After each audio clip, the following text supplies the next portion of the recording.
Hey, bonjour à vous et bienvenue dans ce nouvel épisode, l'épisode 25 de mon défi personnel de développement personnel.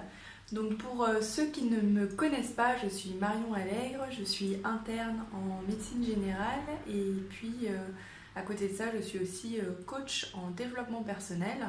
Alors ce qui m'a amené à cette activité, eh bien, c'est tout simplement parce que si je reprends la définition de la santé de l'OMS qui dit que la santé c'est un état de bien-être global, psychique, physique, social, en plus, et que ça ne se contente pas de l'absence de maladie. Et donc c'est ça qui m'a amené en fait à me former au coaching et au développement personnel et pour rallier un petit peu tout ça et permettre des pistes d'exploration, je dirais, à toutes les personnes qui ont envie d'être en bonne santé et de s'investir pleinement dans cette démarche. Alors bien sûr, ça ne se substitue pas à la médecine et puis évidemment qu'on a une grande chance de tout le système de santé qui est existant à présent, mais c'est tout simplement aussi de rallier un petit peu plus de bon sens aussi parce que parfois il n'y a pas besoin de chercher trop loin et les réponses sont en nous aussi.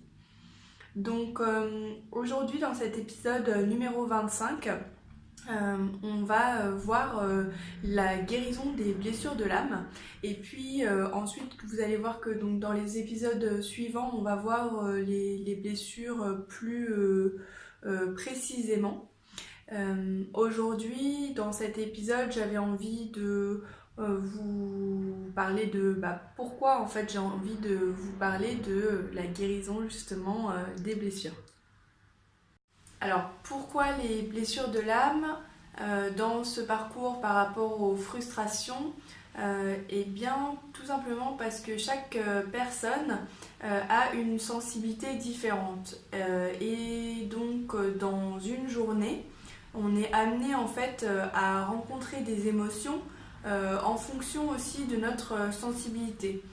Il ne faut pas croire que c'est quelque part l'environnement, ce qu'on vit, qui nous amène nos émotions, comme je vous montrais dans les schémas des vidéos précédentes. Je prends par exemple l'exemple de quelqu'un qui prend sa voiture le matin, qui est un petit peu en retard, et puis là il se prend une tonne de bouchons. Il peut soit ressentir beaucoup de colère sous forme d'impatience, un sentiment d'injustice, de se dire je fais tout pour vouloir aller rapidement et puis finalement ça se fait pas, ou alors il peut aussi se sentir triste, se sentir frustré et en fait toute cette palette d'émotions elle dépend en fait de la personne et non pas que exclusivement de ce qu'elle est en train de vivre. Et donc, en tout cas, dans le travail de Lise Bourbeau, et qui est aussi le fruit d'un travail de psychologie, psychanalyse, qu'ont commencé bien sûr pas mal d'autres personnes, comme par exemple Freud ou Jung, etc. Parce qu'évidemment c'est une construction globale qui émerge d'une conscience aussi globale, et elle nous parle donc des blessures et donc ce que j'ai vraiment envie de vous transmettre aujourd'hui c'est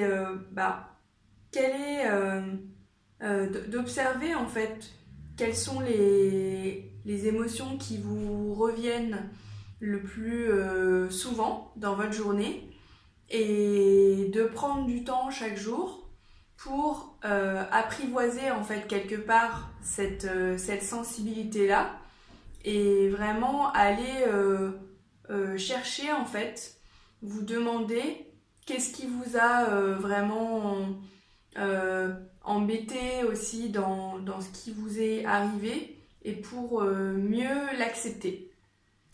Et si je fais le lien par rapport aux vidéos précédentes, je vous parlais aussi du pouvoir de la responsabilité. Et là, vraiment, c'est essentiel dans cette démarche de guérison des blessures, de reprendre la responsabilité dans les émotions que vous vivez.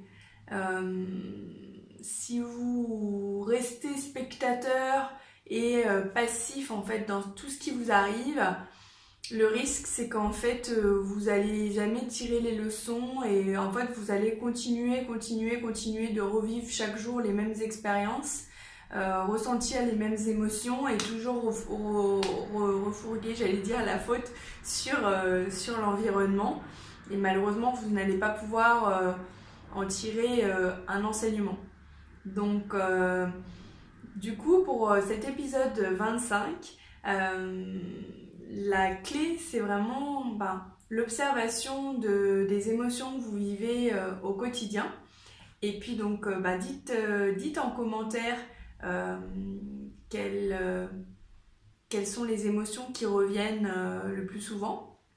Je repense aux commentaires précédents par rapport aux frustrations. Il y a des personnes qui m'ont parlé du sentiment, par exemple, d'insécurité qu'ils pouvaient vivre, et puis aussi sinon parfois de colère ou d'injustice, ou sinon un certain besoin de liberté. Donc allez-y, faites-vous plaisir dans les commentaires, et puis comme ça on va pouvoir suivre ce cheminement au fur et à mesure des épisodes. Donc si ce n'est pas déjà fait, eh bien, je vous invite dès maintenant à vous abonner à la chaîne, et puis aussi à cliquer sur le lien qui est en dessous de la vidéo afin de recevoir gratuitement le livre que j'ai écrit pour vaincre la procrastination. Et comme ça, vous allez pouvoir aussi recevoir régulièrement les articles et les vidéos qui paraissent. Voilà. Et bien cet épisode est à présent terminé. Je vous remercie infiniment de l'avoir consulté. Et puis je vous dis à très bientôt pour la prochaine vidéo. Ciao ciao. Merci.